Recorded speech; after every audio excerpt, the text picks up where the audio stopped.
Did not want his daughters to go marry some foreigners and move away to another country. Incidentally, this was the same opinion that the father of my ex-girlfriend in China had about me, but that's a story for another time. Now, so he would not let them get married. But these young boys, they were young and they were dumb and they would not take no for an answer. And so they decided to start a war. They started a war in order to take their wives. Now the father, at this point, got very nervous. He got very, very scared. And he thought, now this father turned them back to humans and all will be well. Of course, during the war, the father was killed. Oh no. And so now his daughters are stuck as pieces of stone forever, stuck on the mountain. Now, that's the story. It's a very nice story. They have names. Their names are Minai, Wimla, and Gunny Doo. One of them's skinny, one of them's fat, one of them's in between. Tell me which one you think's the most beautiful. I like the fat one, but that's just me.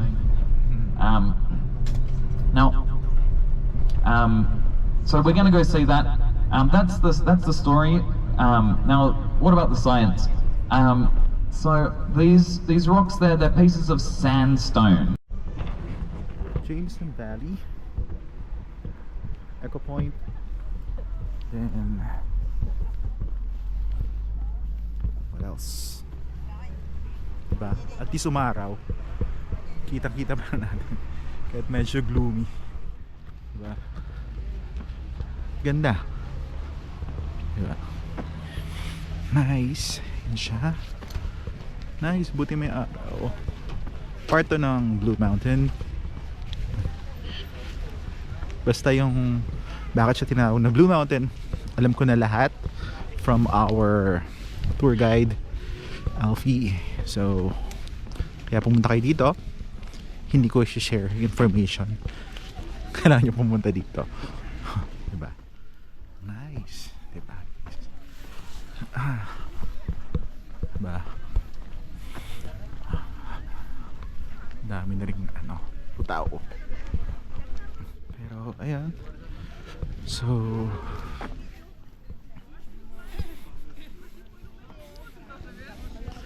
you see here, let's start this part. This is what you called the yan, Three Sisters. Nice. Three Sisters. Nice.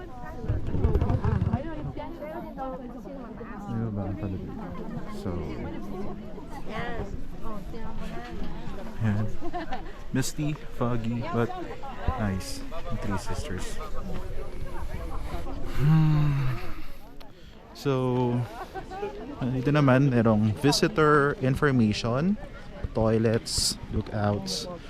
So fire tower, old tramway track, general conclaves, Malaita, scenic world. So well, hindi pa pala siya pinakababa. Upgrade of heights ako pero hindi pa naman siya, guys.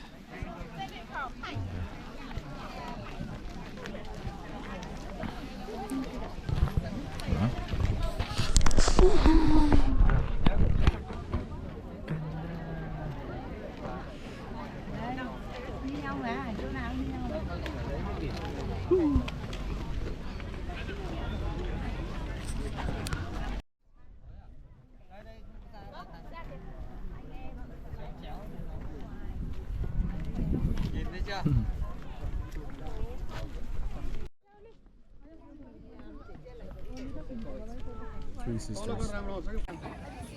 Three Sisters, guys. And the Echo Point.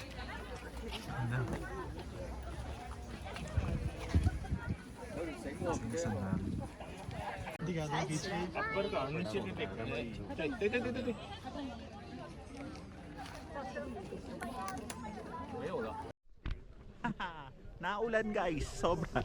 Pero dito pa rin kami sa Echo Point. Ano? Boom. Ulan pa more. Pwede ka, guys. Hello, guys. Pwede kang pumunta dito. So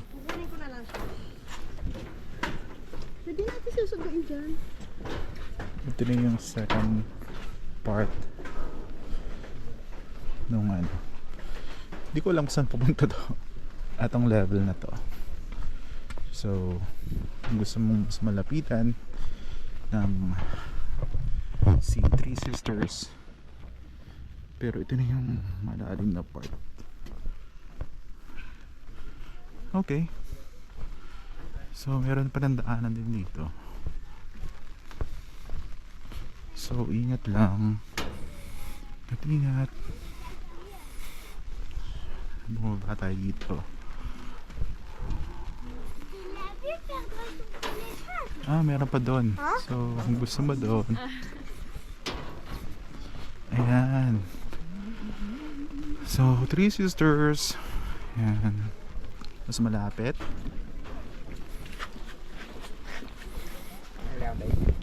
Bakit hindi sila nagpabother sa ulan?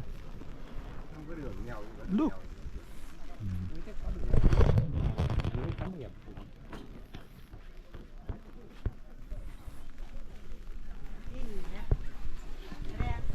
So, pwede ka pa rin pumunta dito. Ikutin natin itong part na to.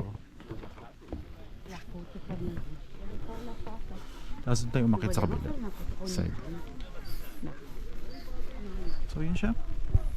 Yun yung buong view. So, umuulan guys. Dahan-dahan lang sa paglalakad. So, marami rin mga turista. So,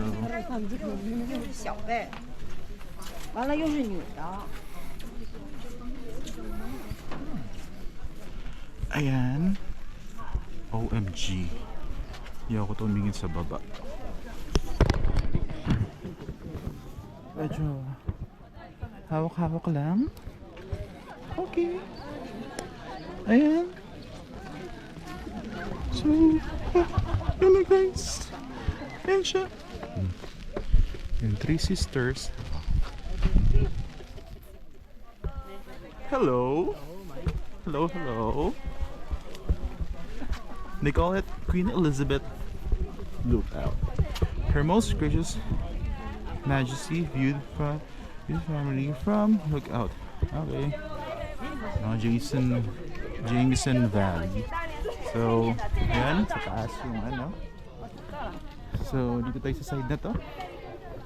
So, medyo malalim. Di ba? Maganda pa rin. At umaraw. Kanina akala namin wala na kaming view makikita. So, ayaw ko lumalapit dito. Kasi natatakot ako guys. Afraid of heights ang lola mo. So, saan sila umakyat?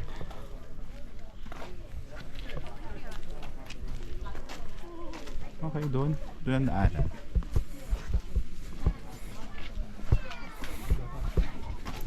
Okay. Like the Scenic World bang yun? So, dyan na sila. Ito yung akyatan. Ano ba dito? Saan yung ano? Okay.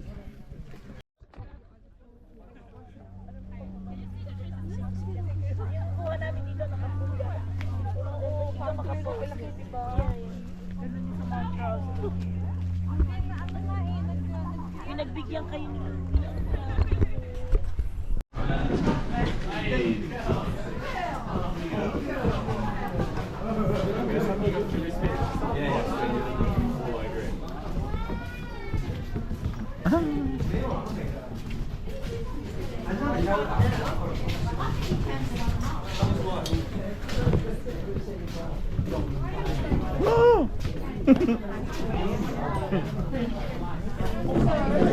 Guys, we're riding the first ride here for this Scenic World Tour. Kasama siya sa binayaran ko. So, tatlong rides. Pwede. Cool ride. So, yeah.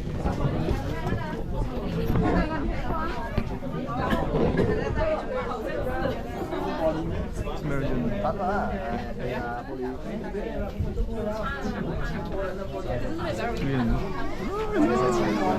Ayan.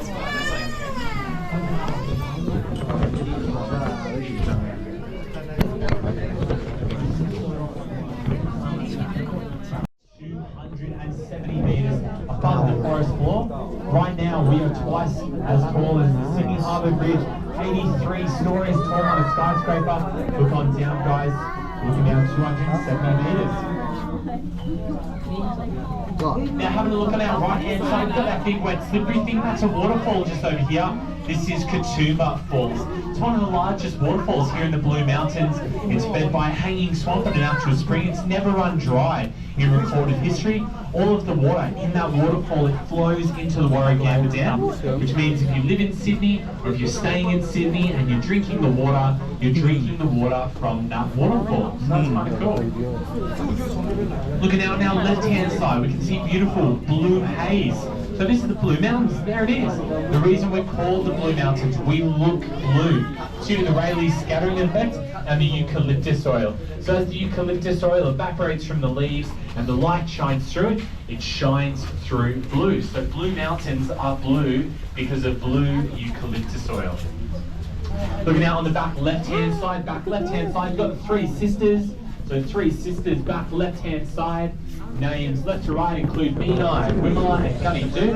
They're just some of the names given by some of the local Indigenous peoples here. So together, the three sisters, they are a family. So coming up on our left-hand side, big singular pillar of sandstone. It's all by itself, it's got no family around it. Named Orphan Rock, there it is. Used to be a lookout back in the good old days, and that's why it has the old handrails on the top. So Orphan Rock was one of the most popular lookouts in the entire Upper Blue Mountains, but it was closed in 1974. A massive mudslide destroyed the entry point. You can no longer access Orphan Rock, very much closed to the public in 1974 after a mudslide destroyed the entry. So we're now approaching the Scenic main building. I think it's going to be Daddy. Daddy will scream. He already went on the roller coaster. Oh, did he scream? I don't know. I was in my mom's tummy. So guys, we're coming back into the main Scenic Road building. There will be a few little bumps as we arrive. We're going to be on level 3. So level 3 has our on-site restaurant, eats 270. Level 2, that's got the cafe. And level 1 has the main retail for access to all of our rides. If you don't have a wristband on your wrist, you do not have a wristband on your wrist, just waiting on the right-hand side at our tickets desk. Our lovely tickets team will come and help you out. And if you do have a wristband, head straight on through. Again, you're on level 3, guys. That's the restaurant. Level 2, cafe. And level 1 is the main retail floor with access to all of our rides. If you need help with anything else, come and have a chat with me. If you can't find me, any of the other team members, we are all locals. We'd love to help you. Here we go, guys. Got a little bump coming up. So. See you later, guys. Enjoy the rest of your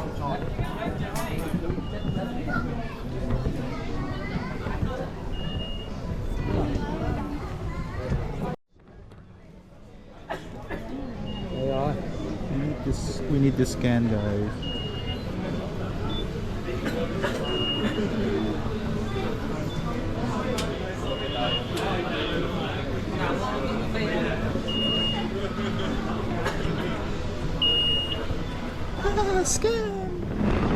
Coffee, or they've got excellent local beer and cider.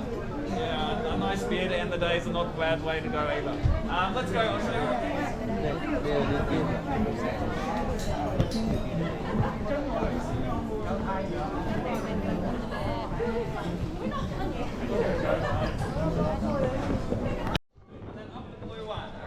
That'll take you back here.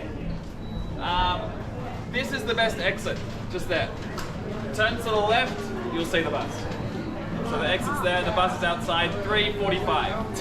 Alright, that's about it. Have fun.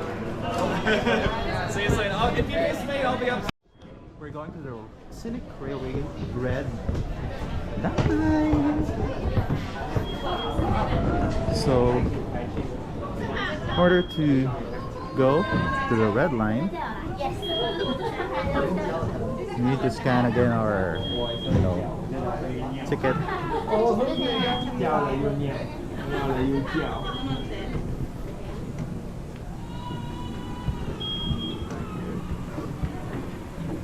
There it is. There it is. Hello, Billy. Hello. Thank you. Thank you. Bye-bye.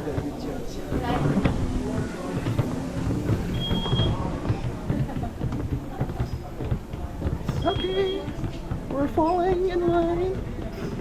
I'm falling in line with my companions.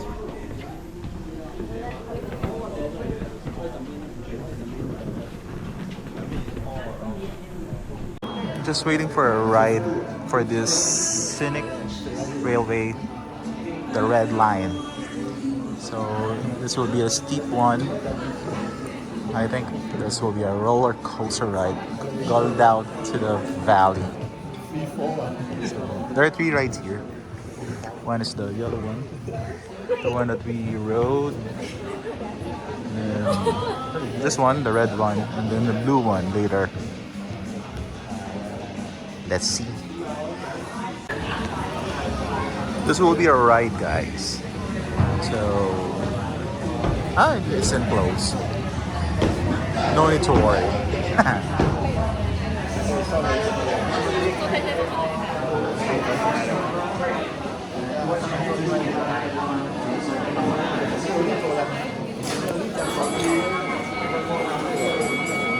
Nice ride. Oh, they're leaving.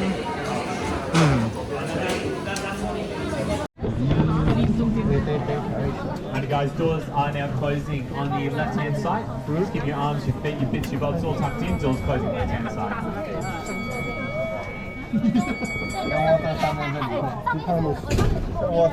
G'day guys, welcome to the Scenic Railway. My name's Rob. I'm your driver all the way up the very, very back there on this thing down the side of Klook. How cool is that? Heading down into the Jamison Valley. Hold on tight to lose some valuable items.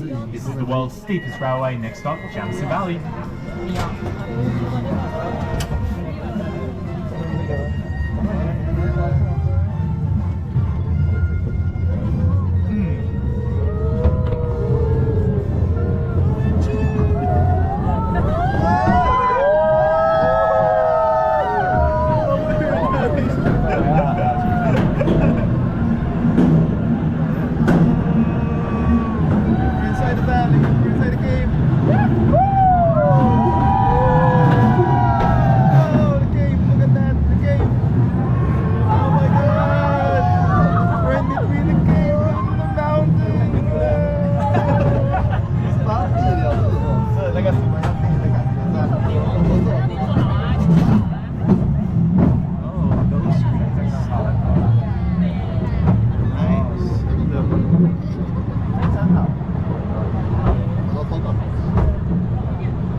Hi guys, welcome down into the gorgeous Jamison Valley rainforest. Once we come to a complete stop, we'll open up doors and gates on the left-hand side. Once you exit, we'll have a flight of stairs. Once we pass underneath, you'll be on our boardwalk.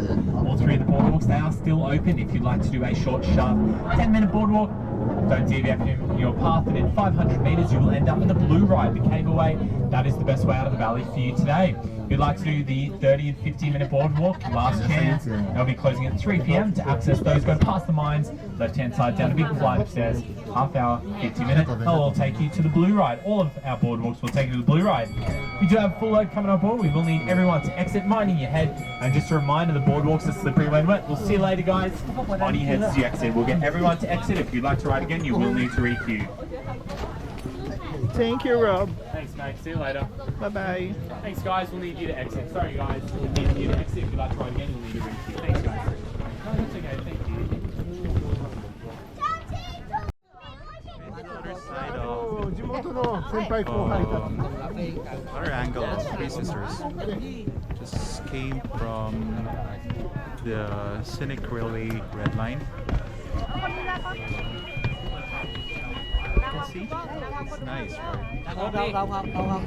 Đậu ngọc với cả pen chừng nhi. Đậu ngọc đó. Đây đậu ngọc nữa. This That's the ride.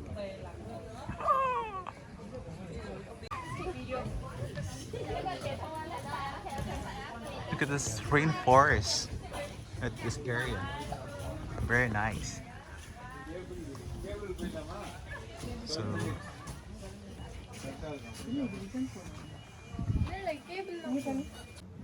okay guys, let's check the ventilation. Furnace 1890. Look inside here. Ay.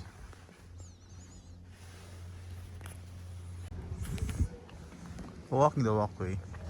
Ito, makita niyo itong mga to. Kasi itong Katumba is an old mining emerald. So mga horses pa rin talaga. So sa mga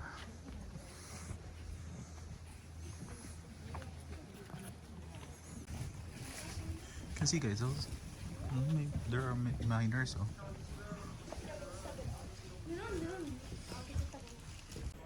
Guys, ang lamig na dito habang naglalakad ako. So, it's from ito yung mga ginamit ng mga miners. So, ayun. Lakad-lakad tayo from the Scenic Railway, the red line. So, lamig ng rainforest. Okay, so let's follow them. Mga kagrupo ko naman sila. I think they're from Brazil. So ano kami, sa group namin, sa bus namin, ako lang Filipino, and Vietnamese, Malaysians, Chinese, tapos yun nga, ito sa mga to. Meron pa yata taga Italy eh. So sundan lang natin sila para may kasabay ako dito sa paglalakad sa rainforest. Baka biglang may mag-appear na alam mo na. So tuloy-tuloy ito hanggang sa ma-reach natin yung blue line, kasi yung blue line yun na yung gagamit nating railway paakyat naman dun sa Scenic station, main building. Rainforest.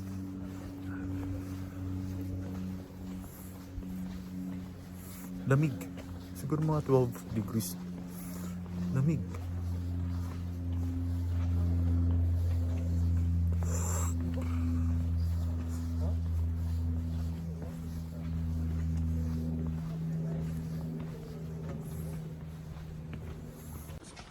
Nice view, right?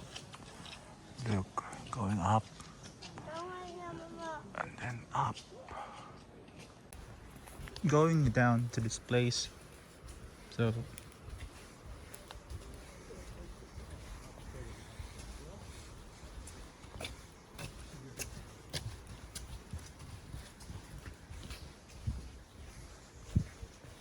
what are those markings? Ooh, those big markings. Markings. What's that? Bigfoot.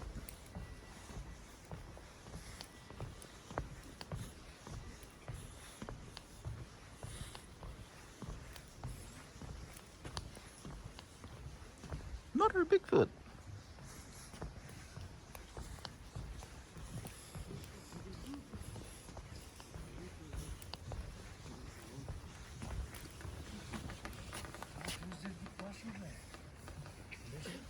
Great.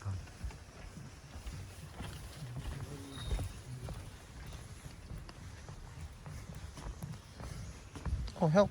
Oh no, it's a ground.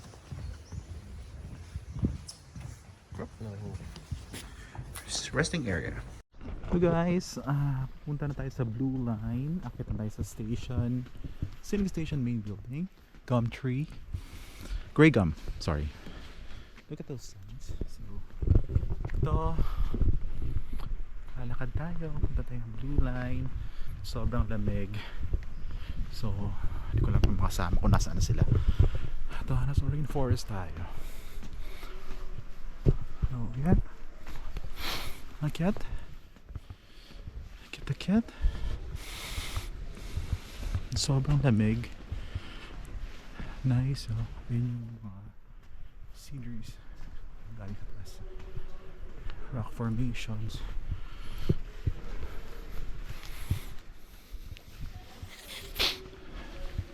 Buyag-buyag. Look at this. It's so big. Buyag-buyag. Buyag-buyag.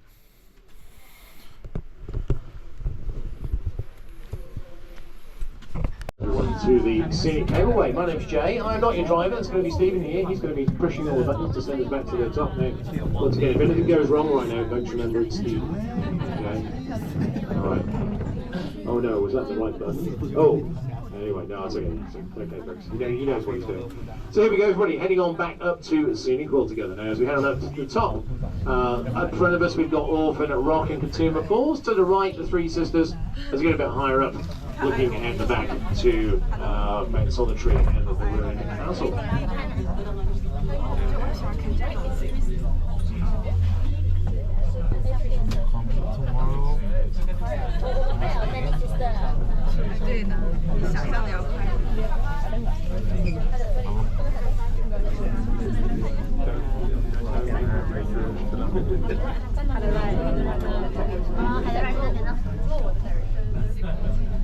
Right up in front of us there, we've got Katoomba Falls about to go out of view. That water very important to Sydney, flowing into the valley, forming the Katoomba River. It ends up in Lake Burragarang, dammed in 1950 to make a way for Warragamba Dam, providing Sydney's drinking water supply.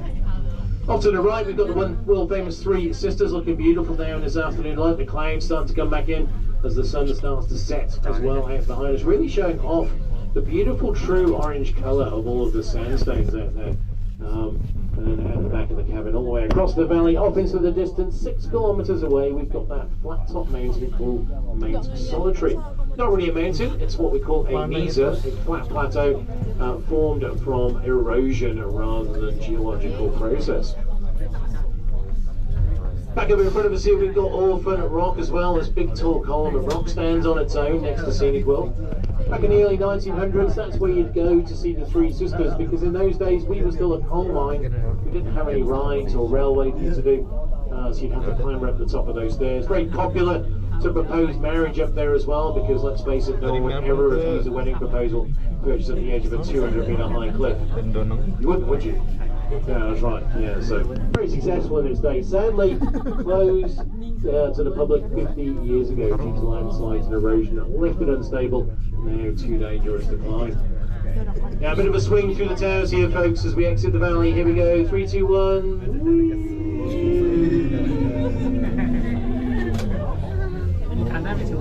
There we go, everybody.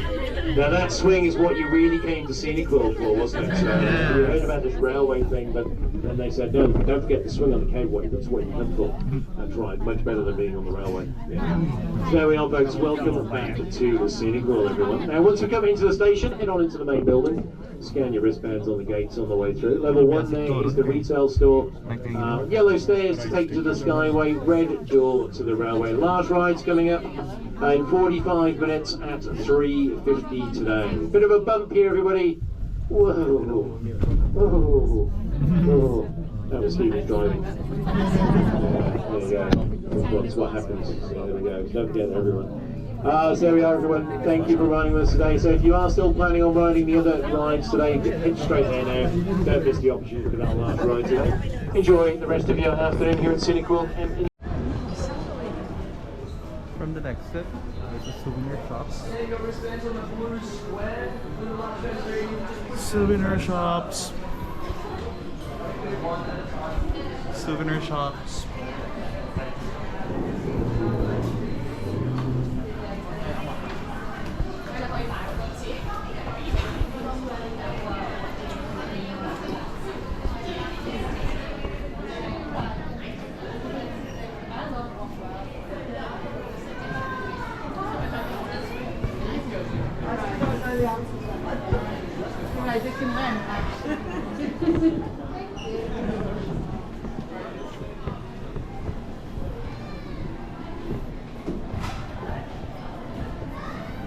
Oh, look at this. Puppets. So cute. Then for 12.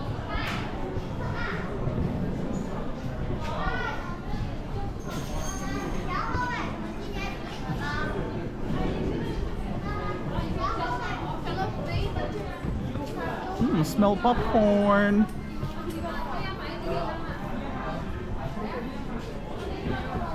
So let's check.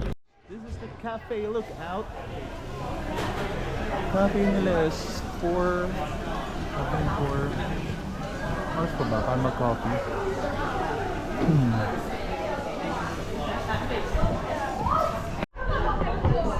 Kasi maski dito ka na lang sa cafe. Solve na. Diba? Ang ganda. They call it Cafe Lookout. So I said no. I know. No. why, you're scared? Hi, doggy. Hello, Whitey dog. So look at that. Nice. Right, guys? Ganda, diba? Oh. I see Three Sisters, BlueMountain. Hi. Pero syempre, nabil natin yung package. So, this is the Cafe Lookout. They call it Cafe Lookout. Look at that. Oh.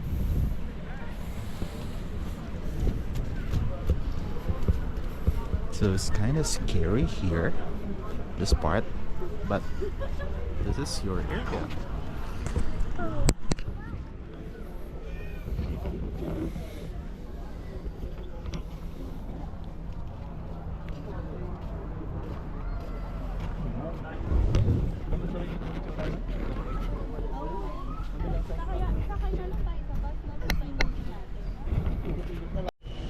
Guys, dito tayo ngayon sa Lookout Cafe, Gatumba, Blue Mountains. Ang lamig kasi, kaya tsaka hindi pa ako nagkape simula pagdating ko dito. Kailan ba?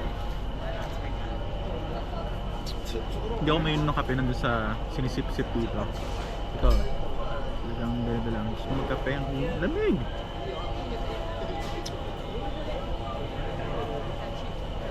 So after na ito, uwi na kami balik na kami ng Sydney. 3:45 yung meet up time namin, somewhere there, exit. So ito, daming mga Filipinos na kami meet dito. Minsan nagsalita lang sila, tahimik lang ako. Parang kahapon, sa St. Mary's. Alam ko Filipino yun sa loob. Picture ako naman sila, tapos sa labas. Sabi ko, nagulat sa English, nag-English pa siya. Portrait talaga, sabi ko sa kanya. Kasi portrait yung nakaset dun sa akin.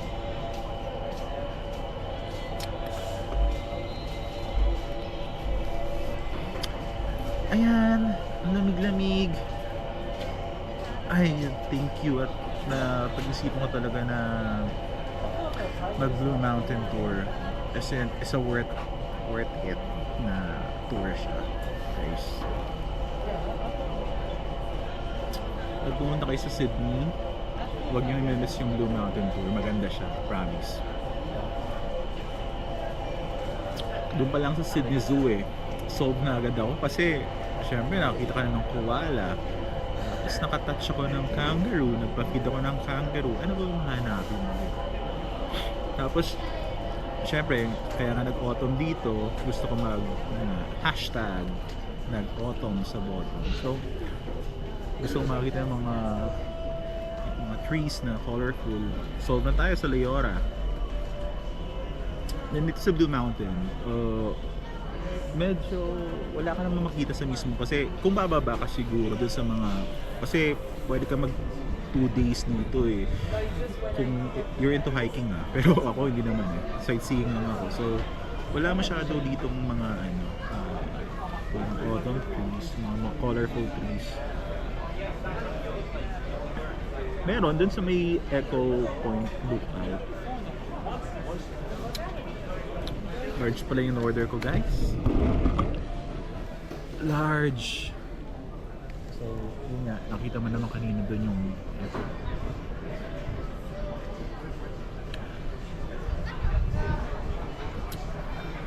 So, lamig na lamig tayo. So, 3:30 p.m. So, babalik kami ng Sydney. Mga before 6 daw. Hopefully, makaikot pa. Pwede naman. Check natin yung Central Station. Kung anong meron sa Central Station, yung amenities nila. Kasi, bala ko dati, bago ko papuntang Melbourne, is gusto ko mag-train sana para umaga pa lang nandun ka na. Alis ka naman dito late. Ay, hindi. Masyadong gabi. Pero inisip ko kasi, for that day, third day, baka low bat na yung ano ko, lahat ng gadgets ko. Tapos, syempre naka-check out na ako sa inn ko. Tapos, pagdating ko ng Melbourne, umaga yun, hindi ka pa allowed mag-check-in. So, saan ako mag-charge, diba?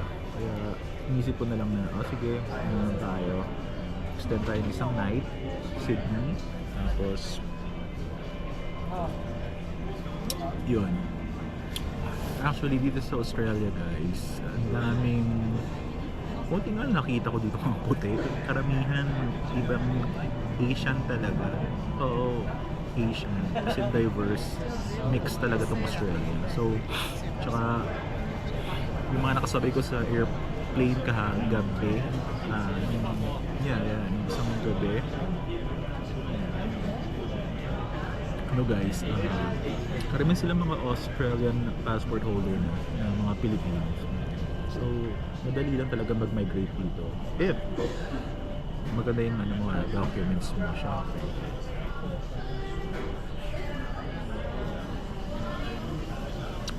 Parang kailangan nila ng tao dito. Kaya yun lang. Ubusin muna tong kape ko dahil 3:45 yung usapan namin. Hanapin ko pa yung exit area. Bye-bye!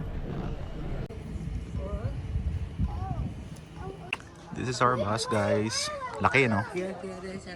Ano kami dyan? 29 tourists.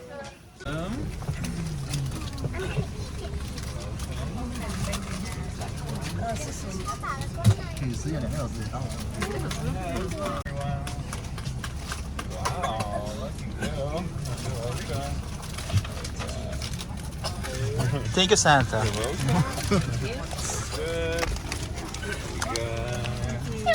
Guys, we got free water and snacks from our tour guide. So, thank you.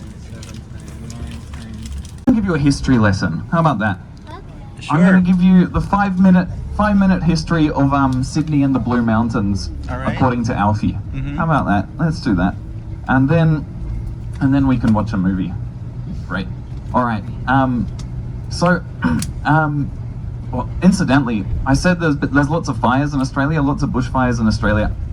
All of this scene, all of these views that we were looking at, if you were here in 2019, all of that was on fire. All of this burnt in 2019. Oh, a lot of it burnt, half of it burnt. That mountain, the big mountain, Mount Solitary we were looking at, that was all on fire. That looked pretty cool. This is lovely in the autumn now. How beautiful. Oh, there's a kookaburra over there. See that bird to the left? Sitting over there, there's a kookaburra. Oh, there he goes.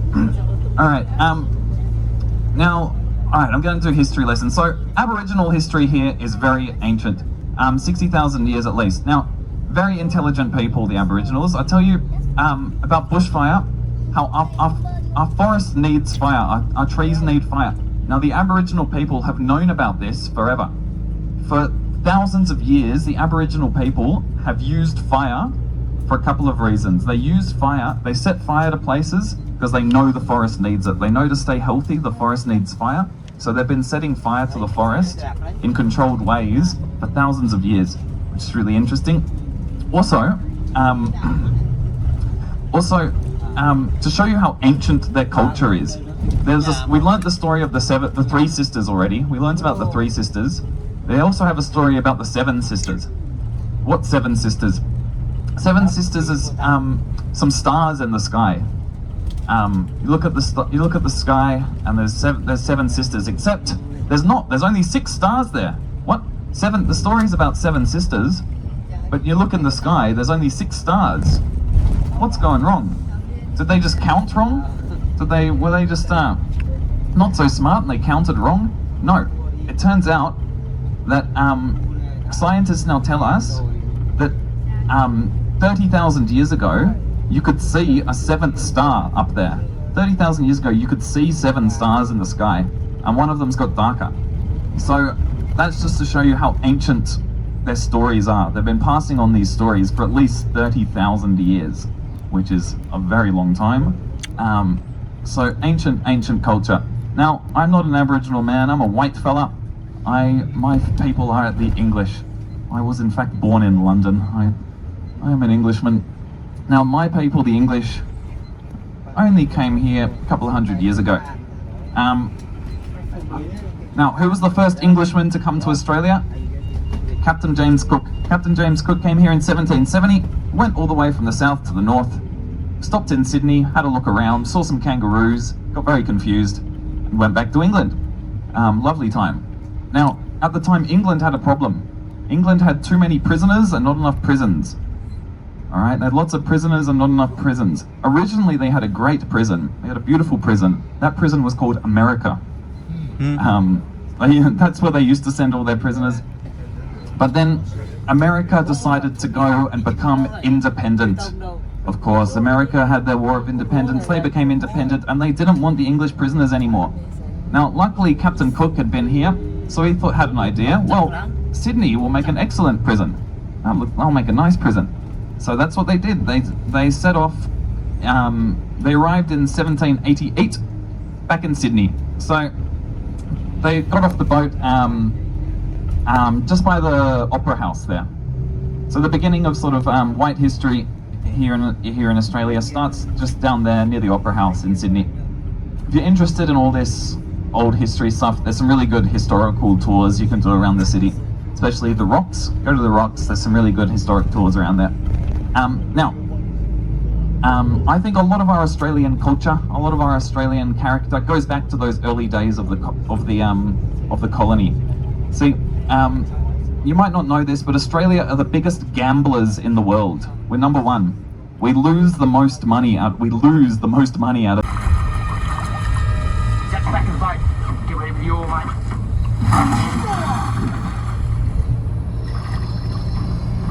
This croc must have taken a hammer.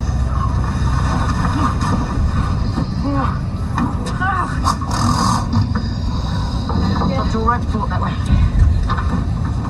Why not? Funny, this car's going to hit a hole there. Very delicate. Remind me of those early ones. It's the old one. Very good. Devilish. Oh, very devilish.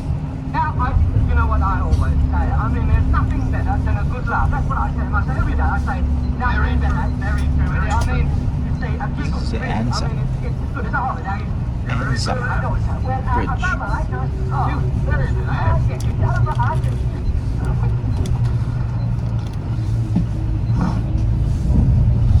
Hello. Oh, there I am. Lovely. Alright, here we go. Ooh, we're coming back into the city, which looks beautiful in this light. Got the lights coming on now, and just the last touch of sunlight hitting these buildings is very, very nice indeed. There's the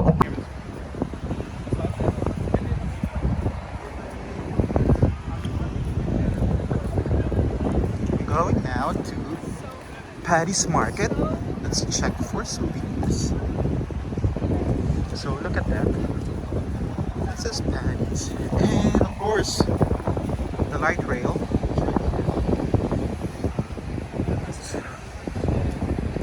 It's very cold. Guys. So Paddy's. The light rail. Okay. Another light rail there. Look at those guys. We're at the Paddys Market. Souvenir shirts. And then rep magnets, 2 each. $3 per pack. Those flags. Beach towel. That's for free bag. Caps. 3, 4, 5. Oh really? So this is so No.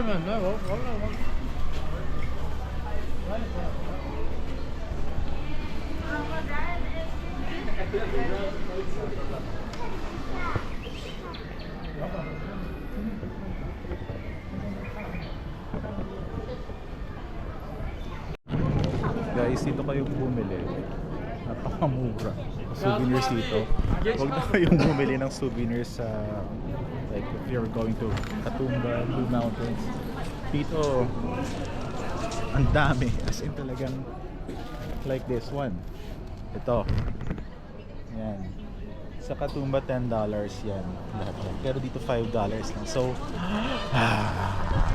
so yan. Okay, so dito pa lang sa harap ng harap, kitang-kita mo siya. So, tamang-tama yung pagbaba ko ng Darling Harbor. Well, yung iba kong mga souvenirs bibilhin ko na lang sa Melbourne. Bye-bye guys! Guys, katapat lang ng Paddys Market City is the Chinatown. Within the 4 seas, all men are brothers. So, let's go to the Chinatown. Then let's look for a place to eat. So, pinipilahan siya. 60 Emperor's Puff, 60 cents. Oh, wait. Try natin yan. So, check lang natin.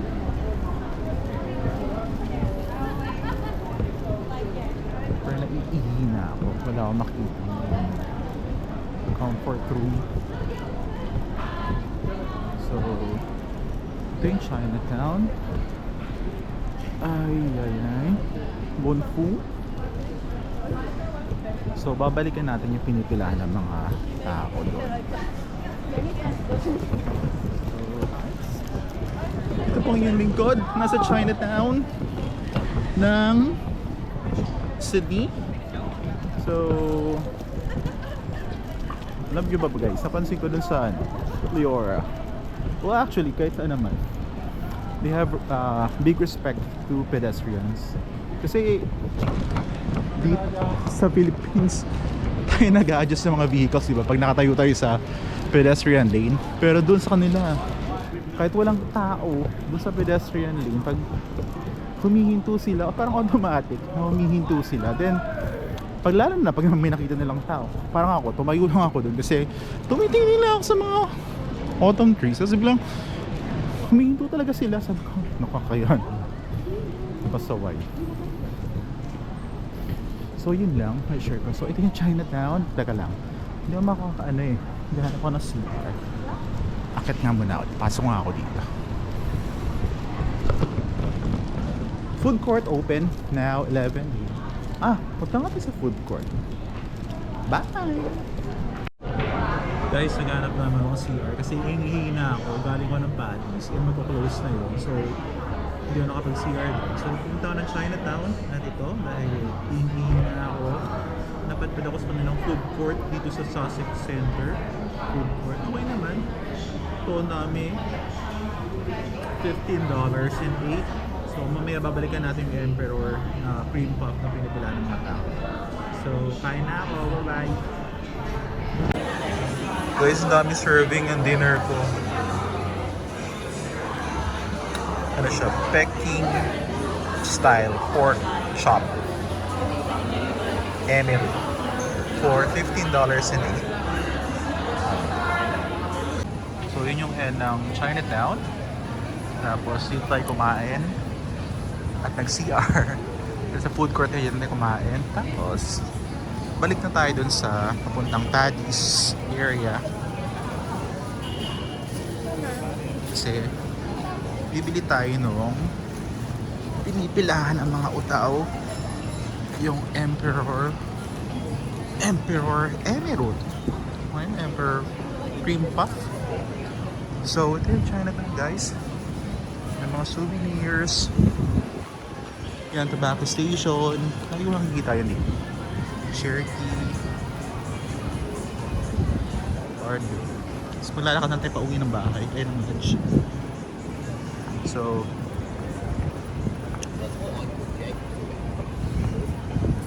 yan. Lakad-lakad lang pabalik. Yung Paddys closed na. Kasi hanggang 6 PM lang sila. So, Dr. Vitamins. Cosmetics. French pop. So, nasa bungad lang yung pinipilahan ng mga tao. So, may food court din dyan. Ay, wala na pala yun. So, makipila tayo kung anong ganap. Tikman natin. Ito yan siya. Ito yun, guys. Ayan. Emperor's Cream Puff. So, pila tayo. $5.